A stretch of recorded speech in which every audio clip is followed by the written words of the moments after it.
We'll call this picture Approaching America. The important aspects of the page is that there are immigrants on a boat approaching New York City and the Statue of Liberty. It's conveying a message of hope because people facially look hopeful.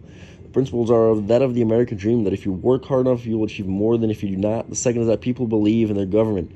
It meant a new life. People are hopeful and curious, yet slightly scared. Both believe in immigration. This image is picturing Uncle Sam angrily looking at the crowd of incoming immigrants. It is conveying a negative image. Principle 1 is that immigrants are bad people from other countries. Principle 2 is that people are the undesirables from other countries.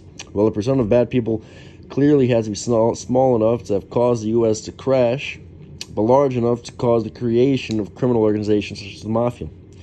Liberals, because they believe immigrants are incapable of taking care of themselves and need government intervention.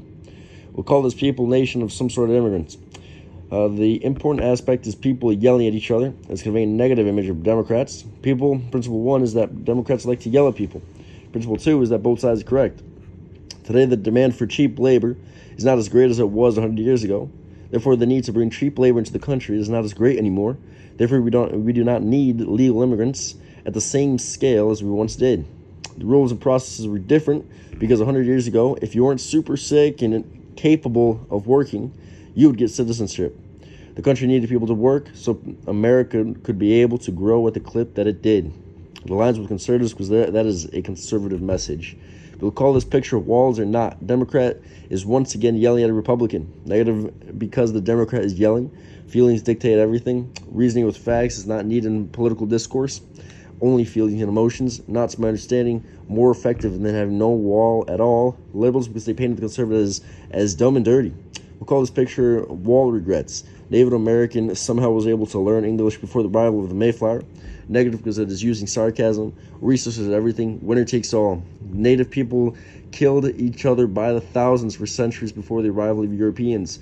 Humans are violent and human conflict is violent. No one deserves to die violently, but it's human nature and something inevitable. Moreover, to play devil's advocate, were young girls born in the American Southwest deserving of getting scalped alive and killed brutally by natives? The word deserve is subjective, and therefore the question cannot be answered.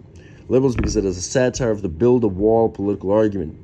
We'll call this picture law of demand, supply and demand. The law of labor, supply and demand. It is picturing Donald Trump on the wrong side of the wall on the Mexico side. The important aspect is that people have signs trying to hire people.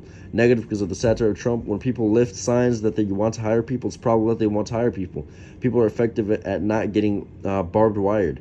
Parts of the economy are dependent because the state governments allow them to become dependent. That is outdated. Liberals satire of Trump will call this picture no compromise. Conservatives want legal immigration. Democrats want more illegal immigration. Birthright citizenship and law enforcement. I picked them because they will agree on this as both parties are very willing to pass policies that will enable such great things. A possible compromise is a follow-through with this principle. What do you think, Raph? Yep.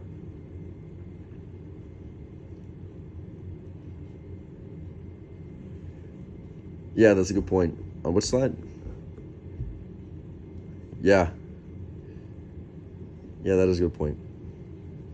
Okay, I think that concludes our presentation.